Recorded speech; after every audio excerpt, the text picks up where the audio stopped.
আসসালামু আলাইকুম প্রিয় ভিউয়ার্স। এখন আমি টিআইবির যে হাউসহোল্ড সার্ভের বিষয়ে, অর্থাৎ 100 জন গণনাকার এবং 45 জন সুপারভাইজার নিয়ে একটু কথা বলবো। টিআইবির পূর্ণ রূপ হল ট্রান্সপারেন্সি ইন্টারন্যাশনাল অফ বাংলাদেশ। এই প্রতিষ্ঠানটি লন্ডনে 1993 সালে প্রতিষ্ঠিত হয়। বাংলাদেশের কার্যক্রম শুরু হয় 1996 সালের শেষে, অর্থাৎ 1997 সালে। বাংলাদেশের একজন বিখ্যাত ব্যক্তিত্ব ডক্টর আইরিন খান টিআইবির একসময় প্রধান ছিলেন।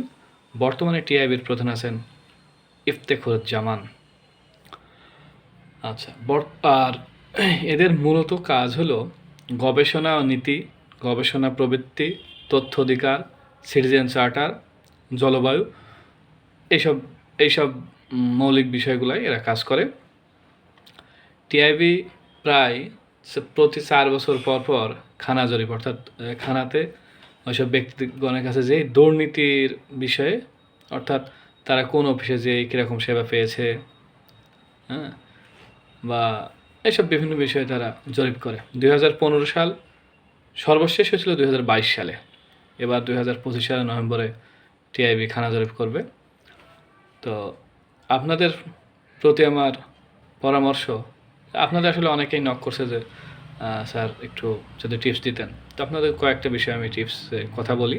তা হলো, আপনারা যখন আগামীকালকে আপনাদের অনলাইনে ভাইভাটা নেবে, মিটিংয়ে নেটটা সুন্দর স্ট্রং রাখবেন, পরিবেশটা ভালো রাখবেন, নয়েজেবল যেন না হয়।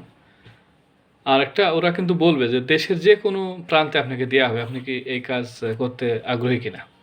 আপনারা নির্দ্বিধায় বলবেন হ্যাঁ। ওরা দেশের যে কোনো প্রান্তে আপনাকে দেবে না, আপনার নিকটস্থ এলাকাতে যাওয়ার চেষ্টা করবে। আচ্ছা, আর সঠিক তথ্য আপনি কতটুকু আনতে পারবেন পাবলিকের কাছে, যে সেটাও তাদের বিবেচ্য বিষয়।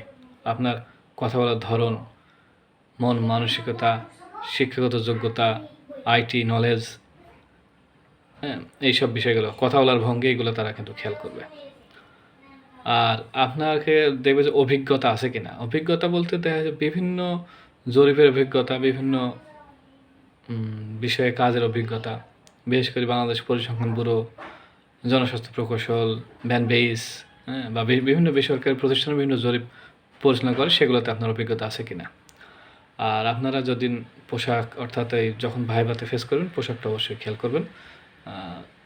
একটু মার্জিত পরিপাটি পোশাক পরিধানের চেষ্টা করবেন। এই মোটামুটি আর কি। আর আপনার সাবজেক্টিভ দু একটা প্রশ্ন থাকতে পারে আপনার এলাকা সম্পর্কে, আপনি আসলে চেনেন কিনা, জানেন কিনা, সেই সব বিষয়গুলা। তবে সবার সুস্বাস্থ্য এবং সুন্দর ভাইভা হবে এই প্রত্যাশায় আজকের মতো বিদায়। আসসালামু আলাইকুম রহমতুল্লাহি ওয়া বারাকাতুহু।